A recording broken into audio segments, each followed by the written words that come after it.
In the first chapter of St. Luke's Gospel, we find God in action mysteriously in the first century of our world. His program does not involve any military might or political power, rather the meeting of two pregnant women somewhere in Judea. One, Elizabeth, was older. She was to give birth to John the Baptist, the greatest man ever born of woman. The other was young, the most beautiful woman in God's creation, Mary, Our Lady, who was to give birth to Jesus Christ, our companion in our exile, our Savior, and our God.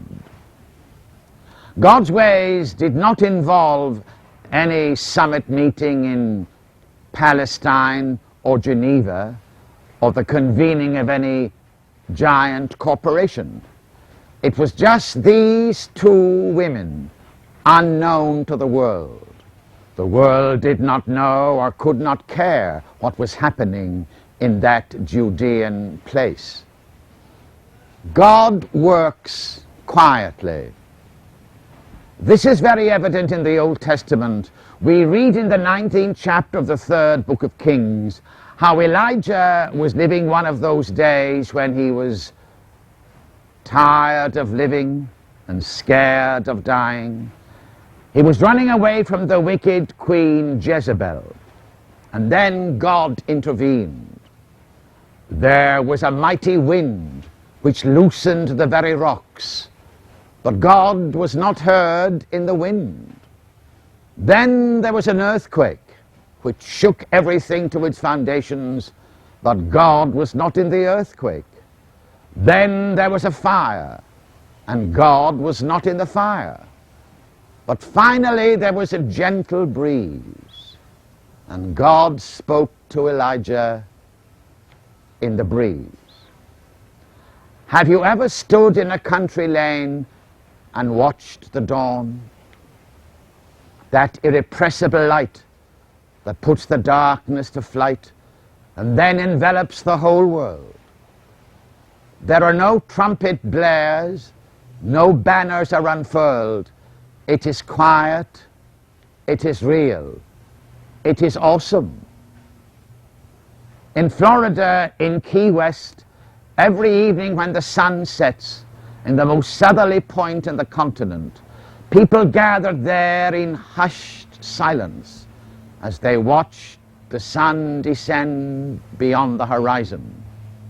And then, instinctively, they burst into applause, because this is truly the greatest show on earth. My dear friends, you and I are so accustomed to noise and ballyhoo, we forget that God really speaks to us in the stillness of a sleepless night, alone before the Blessed Sacrament in the quiet of a church, or in the secret recesses of our own heart. I am remembering that an ordinary day in an ordinary church, an ordinary priest read the Gospel of St. Matthew, and Francis Bernardone was listening, and his life was changed forever. And God uses small things. In that first century, everybody thought that what was happening in Caesar's palace was important. Oh no, it's what was happening in Mary's womb. I am remembering Europe at the beginning of the last century. Napoleon was a world power. They trembled at the sound of his name from the Danube to the Rhine. In 1809, he was so powerful, we forget the majesty of Napoleon. He dared to kidnap the Pope. Yes, he made the Holy Father prisoner and compelled him to crown himself as emperor. In 1809, people were surely thinking that what was important in the world was what was happening in the emperor's palace. No. In 1809, what was happening that was important was the birth of babies. That year, Abraham Lincoln was born. and William Gladstone and Tennyson and Mendelssohn and a host of other people. We have long since forgotten the triumphs of Napoleon, but the world for a long, long time will be remembering the babies who were born in the year 1809.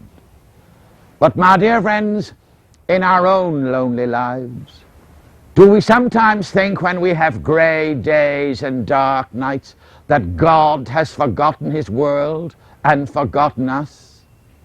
How we need to be reminded again and again that you and I stand before our God as if we were the only human being, that he loves you and me as if there were no one else on earth, and that he died for you and me and is willing to die 10 times all over again rather than that we should ever be lost. How we need to hear this. How we need to delve into this mystery which is inexhaustible. How we ask his Spirit of love to bring it to our minds when we become discouraged and depressed. So we say to him on this lovely day, O Lord, our Father and our God, help us to understand in a new way that your love is the great reality in our lives, and that your dealings with us, with each one of us, are filled with love. Maybe we will not understand it during our pilgrimage, but we will spend our eternity praising you for the love that enveloped us all our days.